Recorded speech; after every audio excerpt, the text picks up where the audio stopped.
यहाँ पर जो हमारे शिक्षा मंत्री और पर्यटन मंत्री, वन विभाग मंत्री कंवरपाल गुर्जर भी यहाँ पर मौजूद थे।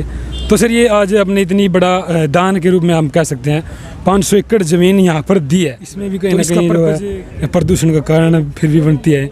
तो इसके ऊपर क्या कदम उठा रही है? हमारा रिफाइनरी से जो भी हमारा तेल यहाँ प्रशोधन होता है, यहाँ से जो भी गैस बनते हैं, सारे गैस का direct connection Haryana state pollution control board के साथ है।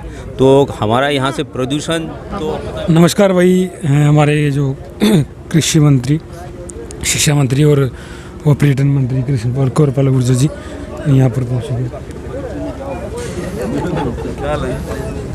सर नमस्कार। जी नमस्ते सर, आज यहाँ पर मीटिंग बुलाने का क्या पर्पज़ है? नहीं, आज ग्वालरा गाँव में बहुत बड़ा एक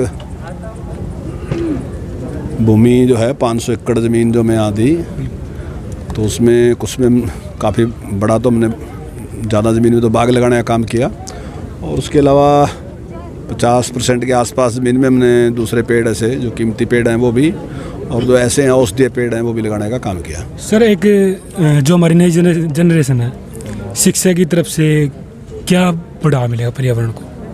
जैसे स्कूलों में अभी हमने पीछे भी जैसा अभी पूर्व मंत्री कृष्ण पवार जी ने बताया था कि हमने 50 रुपये बच्चे को दिए कि भाई हम 50 रुपये उसको देते रहेंगे जब तक वो पेड़ बड़ा होता रहेगा। अब की बार कोरोना की वजह से हम कुछ कर नहीं सके क्योंकि बच्चे तो अपने घर पे थे, लेकिन हमारा प्रयास है कि हम आने वाले टाइम में कोर्स में भी और दूसरे में भी हमारा प्रयास ही है कि जो बच्चा है उसको स्कूल में इस प्रकार के संस्कार दें कि पेड़ उसके लिए क्यों ज़रूरी है। जिस दिन देश समाज को ये पता चल जाएगा ना पेड़ मेरे लिए क्यों ज़रूरी है, अभी तक क्या है ना पेड़ का वो वैसे ही है, बस फॉरेस्ट का डर है इसलिए मैं छेड़ता नहीं उसको। जिस दिन मुझे ये पता चल जाएगा कि पेड़ मेरे लिए कितना ज़रूरी है, मेरा पूरा जीवन इसके ऊपर डिपेंड है, जिस दिन मेरी समझ में ये बात आ जाएगी तो बस उस दिन ही कोई जरूरत नहीं रहेगी, उस दिन फॉरेस्ट हो जाएगा, सारा काम उसी दिन ठीक होगा जिस दिन लोगों की समझ में आएगा। जब हमारे पूर्वजों की समझ में था कि कितना है, चाहे वो धर्म के कारण था, किसी कारण से भी था, ऋषि मुनियों के कारण से कहने के कारण से था, तो तब यहाँ बहुत फॉरेस्ट था, कोई दिक्कत नहीं थी। लेकिन जैसे जैसे हमारी जो इच्छाएँ हैं ना वो बढ़ती चली गई, तो वैसे वैसे उन इच्छाओं की पूर्ति के लिए हमने वो सारी चीज़ों को मानना छोड़ दिया, और उसके लिए आज ये परिणाम जो दुष्परिणाम है उसके लिए उसके कारण ही है। जी सर।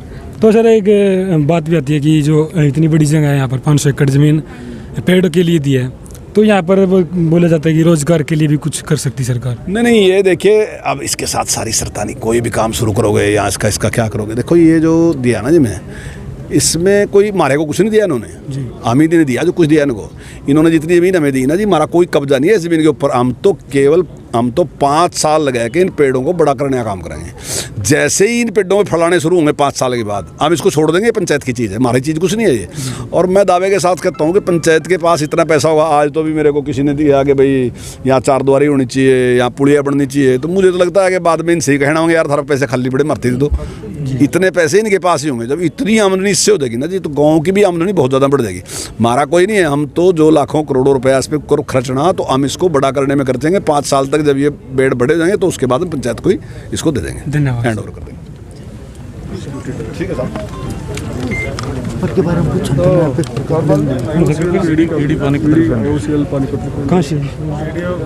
नमस्कार सर। नमस्कार जी। सर आज ये अपनी जो इंडियन ऑयल कॉरपोरेशन है, तो इसने भी कुछ कदम उठाया सर यहाँ?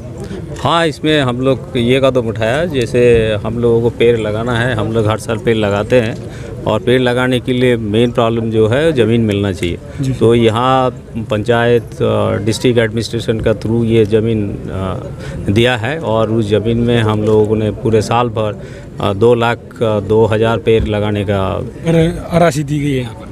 ये राशि भारत सरकार की इंडियन ऑयल की है। इंडियन ऑयल का जो भी प्रोजेक्ट बन रहा है, और इंडियन ऑयल का एक हमारा भारत सरकार का एक जितने भी उद्योग है सबका एक है जो सोशल रिस्पॉन्सिबिलिटी के लिए और एनवायरनमेंट के लिए, इम्प्रूवमेंट के लिए कुछ ना कुछ करना है। तो पेड़ लगाना एक सबसे बढ़िया उपक्रम है जिसके लिए एनवायरनमेंट सुरक्षित रहेगा। तो इसीलिए हम लोग ये इंडियन ऑयल कॉरपोरेशन ने ये पैसा दिया है। सर ये अपनी एक रिफाइनरी है जो पानीपत में एक बहुत ही बड़ी रिफाइनरी है, तो इसमें भी कहीं ना कहीं जो है प्रदूषण का कारण फिर भी बनती है, तो इसके ऊपर क्या कदम उठा रही है? हमारा रिफाइनरी से जो भी हमारा तेल यहाँ प्रशोधन होता है, यहाँ से जो भी गैस बनते हैं, सारे गैस का direct connection Haryana state pollution control board के साथ है।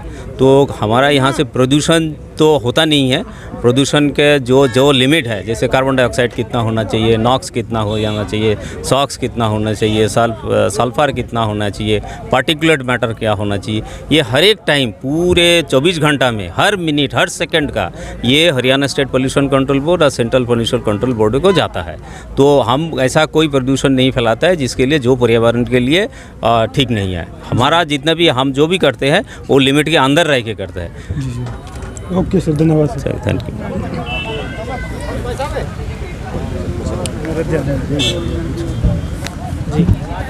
भाई आज यहाँ पर गोवाल्डा गांव में हमारे साथ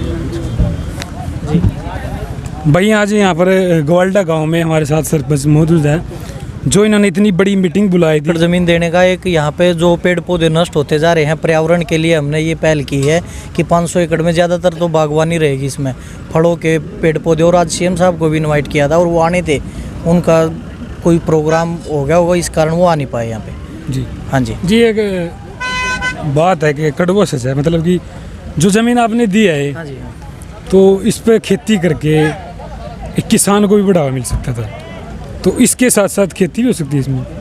हो तो सकती थी, पर लोग यहाँ पे खेती के लिए नहीं, इसके लिए कोई लेना नहीं चाहता था ज़मीन को, कोई यहाँ पे बोलीदाता नहीं था इसको ना लेने की वजह से। इसको फॉरेस्ट में और पर्यावरण के लिए भी, यहाँ पे इनकम के लिए तो बागवानी रहेगी और उसको फॉरेस्ट में पर्यावरण के लिए दे दिया। मतलब आपने ये लिया कि वातावरण जरूरी है हमारे लिए आज के टाइम में, जो जल बचाओ और पेड़ लगाओगे। हाँ जी हाँ जी जी सर, और आप मतलब क्या कदम उठाएंगे यहाँ पर अपने गांव के लिए? हमने अभी मांग पत्र रखा था एक, जैसे यहाँ पे महिला कॉलेज के लिए और स्कूल को ऑपरेट कराने के लिए, गांव में 100 एकड़ के प्लाटों की मंजूरी के लिए और एक पार्क बनवाने, सामुदायिक केंद्र बनवाने के लिए मैंने मंत्री साहब को मांग पत्र दिया है। जी धन्यवाद सर।